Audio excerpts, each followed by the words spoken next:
Good morning! So, good evening ito nung pagpunta namin sa Fusion Alley. So, gusto namin pumunta sa Fusion Alley kasi why not? Dahil ang lapit lang namin dito pero ngayon lang namin napuntahan. So, ito siya guys. Unang-una, ayan, ito muna ang i-review ko kasi super entertaining siya.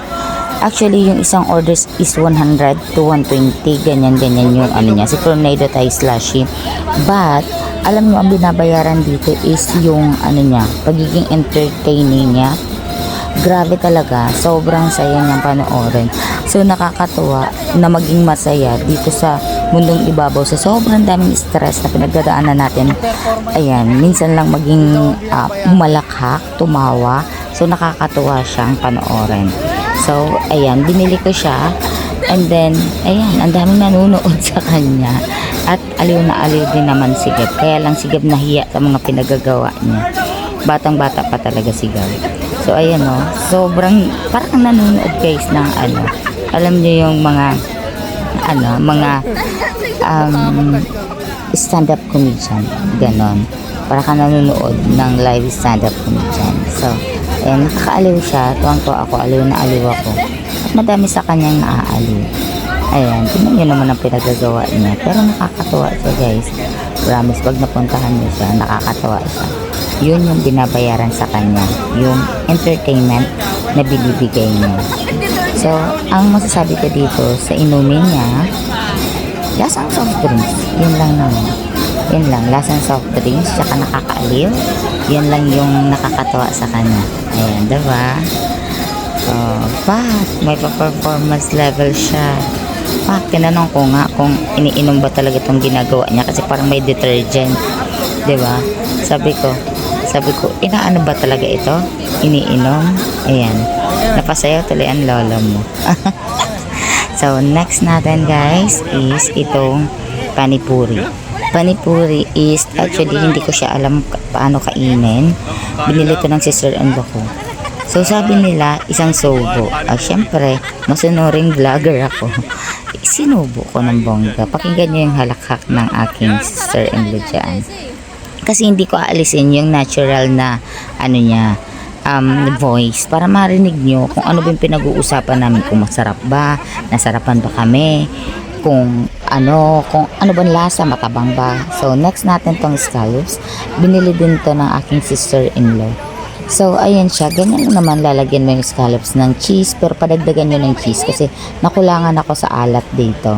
Ayan, so masarap siya. Ayan, isa lang binibili namin guys para sa aming lahat na, kasi sa lahat na kinain ko to guys, sobrang busog ko, hindi na ako nakakain ng dinner. Sila na lang yung kumain ng dinner. Sunod itong samyang guys, medyo may sipa ng anghang, pero as Bicolana na hindi mahilig sa maanghang, naanghangan talaga ako guys. So ito naman yung Taiwanese chicken poppers. Ayan, dito nasarapan talaga kami.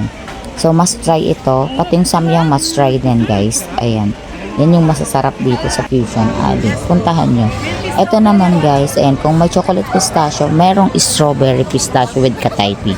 Since na-try na namin yung chocolate, itatry namin ngayon yung strawberry. Ayan, may pag-gold pa yung strawberry nila guys.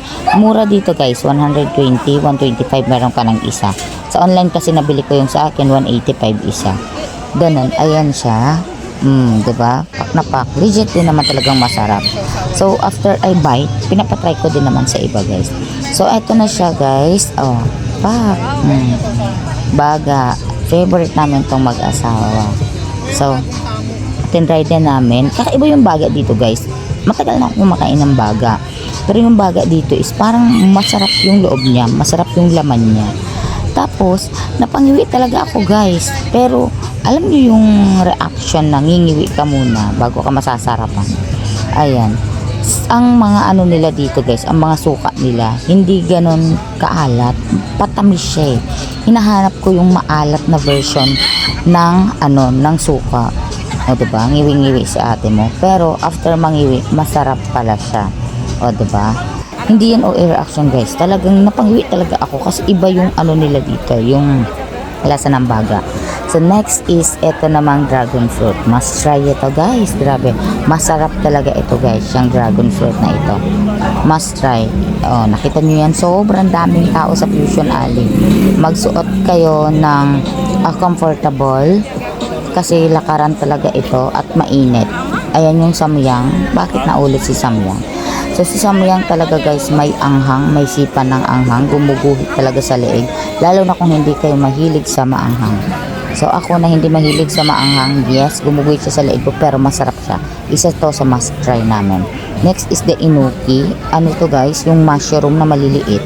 Enoki mushroom is masarap pero palagyan nyo ng sauce na yung pang maalat kasi na-overpower siya ng mayo. So nawawala yung lasa talaga ng enoki. So ayan, masarap din naman siya. Kaya lang hinahanap ko nga yung medyo alam sa kanya. So next guys, itong pusit, sibuyas na may kaunting pusit. Grabe, dapat matibay dito ang ngipin mo. Hindi kinakaya ng ngipin ko, my god. Ang tagal ko talagang nginuya yan guys. hindi kaya ng ngipin ko. Pero masarap, kaya lang yung sibuyas again matamis-tamis. Okay, tinry namin itong Chucky float. Actually, masyado lang siyang madami sa ice. Since binuhos nga siya sa ice, nilagyan ng ganyan yung taas na ice na ano ba yan kung anong nilagay dyan. So, habang natutunaw, nawawala yung lasa ng Chucky. Siguro, ang advice ko dito, nag-advise, kaunting yellow lang o kaya dalawang Chucky ang ilagay, hindi isang Chucky lang. So may mga lechon dito. Actually guys, ang dami pang pagkain dito sa Fusion Alley pero hindi na namin siya maisa-isang i-try. Ayan, may mga steak dito guys. Talagang sobrang dami. Nandito si Chris Brown na nagbibenta ng ice cream na pinagkakaguluhan. Ang Chris Brown ng Pilipinas at maaga siyang umalis dahil naubos agad. So yun lang guys. Sana nag-enjoy kayo sa panonood. Puntahan nyo na din ang Fusion Alley.